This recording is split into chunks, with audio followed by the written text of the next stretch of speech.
لاہور میں تحریک لبیک پاکستان کے سربراہ سعد رضوی کے گھر پر قانون نافذ کرنے والے اداروں کے چھاپے کے دوران کروڑوں روپے کی پاکستانی اور غیر ملکی کرنسی برآمد ہونے کے بعد ان کے خلاف منی لانڈرنگ کا پرچہ درج کر کے تحقیقات شروع کر دی گئی ہیں۔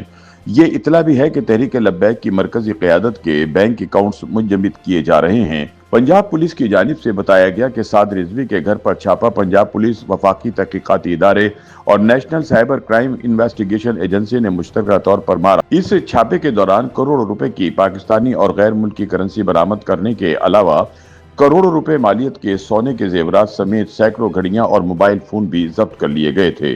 ٹی ایل پی کے مفرور سربراہ کے گھر پر چھاپا تب مارا گیا جب مرید کے میں تحریک لبیک کے دھرنے کے خلاف کریک ڈاؤن کیا گیا۔ کریک ڈاؤن کے دوران سعد رضوی اور ان کے بھائی نے مبینہ طور پر پولیس والوں پر فائرنگ کر دی، جس سے ایک ایس ایچ او مارا گیا جبکہ کئی پولیس والے زخمی ہو گئے۔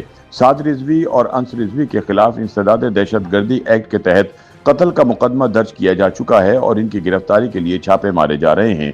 ایک سینئر پولیس افسر کا کہنا ہے کہ قانون نافذ کرنے والے اہلکاروں کو سعد رضوی کے گھر سے صندوقوں اور الماریوں میں چھپائی گئی پاکستانی اور غیر ملکی کرنسی، سونا اور چاندی برآمد ہونے پر حیرت ہوئی، کیونکہ ٹی ایل پی کی تشکیل سے قبل سعد رضوی کا کوئی کاروبار نہیں تھا۔ ان انکشافات کے بعد حکام نے تحقیقات کے دائرے کو وسیع کرتے ہوئے ٹی ایل پی سربراہ، ان کے بیٹے اور دیگر اہل خانہ کے بینک اکاؤنٹس کی تفصیلات حاصل کر لی ہیں۔ یہ بھی پتہ چلایا جا رہا ہے کہ اس تنظیم سے وابستہ افراد کے نام پر کتنی منقولہ اور غیر منقولہ جائیدادیں خریدی گئی ہیں۔ ذرائع کے مطابق سعد رضوی کے گھر سے مجموعی طور پر 11 کروڑ روپے مالیت کی کرنسی برآمد ہوئی، جس میں 50,000 بھارتی روپے بھی شامل تھے۔ اس کے علاوہ کروڑوں روپے کا سونا، چاندی، گھڑیاں اور موبائل فون بھی ریکور کیے گئے۔ ایف آئی اے نے تحریک لبیک کے سربراہ کے خلاف منی لانڈرنگ کے الزامات پر کارروائی شروع کرنے کا اعلان کیا ہے۔ ایک بیان میں ایف آئی اے کے ترجمان نے کہا کہ تحریک لبیک ریاست مخالف مظاہروں اور پرتشدد سرگرمیوں میں ملوث ہے اور اس کے کئی عہدیداروں اور کارکنان کے بینک اکاؤنٹس منجمد کر دیے گئے ہیں، جو پرتشدد احتجاج کے لیے فنڈنگ میں استعمال ہو رہے تھے۔ اسی طرح ٹی ایل پی کی فنڈنگ میں ملوث عام شخصیات کو اسٹاپ لسٹ میں شامل کیا جا رہا ہے۔ ایک پولیس افسر کے مطابق ٹی ایل پی نے اپنے ملتان روڈ پر واقع ہیڈ کوارٹر کے ارد گرد درجنوں جائیدادیں خرید رکھی ہیں، جن سے یہ علاقہ قانون نافذ کرنے والے اداروں اور عوام کے لیے نو گو ایریا بن گیا ہے۔ انہوں نے بتایا کہ سعد رضوی نے اپنے وفادار کارکنوں کی ایک ٹیم تشکیل دے رکھی ہے جو کم قیمت پر خریدے گئے گھروں میں آباد ہے۔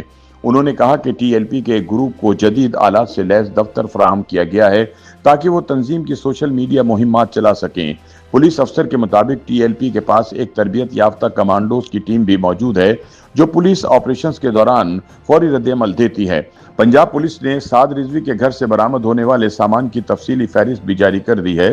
دوسری جانب پنجاب پولیس نے سعد رضوی اور ان کے ساتھیوں کے خلاف پنجاب بھر میں 22 کیسز درج کیے ہیں۔ مرکزی ایف آئی آر میں مرید کے پولیس نے 300 سے زائد مشتبہ افراد کو دہشت گردی سے لے کر قتل تک کے سنگین الزامات میں نامزد کیا ہے۔ سعد رضوی، ان کے بھائی انس رضوی اور کئی مرکزی رہنماؤں پر مقدمہ قتل کے علاوہ ریاست مخالف کارروائیوں پر اکسانے کے الزامات بھی لگائے گئے ہیں۔ ایف آئی آر کے مطابق انسپکٹر شہزاد نواز کو ٹی ایل پی کے مشتعل ہجوم نے اغوا کر کے تشدد کا نشانہ بنایا، جس کے بعد سعد رضوی نے انہیں اپنی پستول سے پیٹ میں گولی مار دی۔ وہ موقع پر زخموں کی تاب نہ لاتے ہوئے جاں بحق ہو گئے تھے۔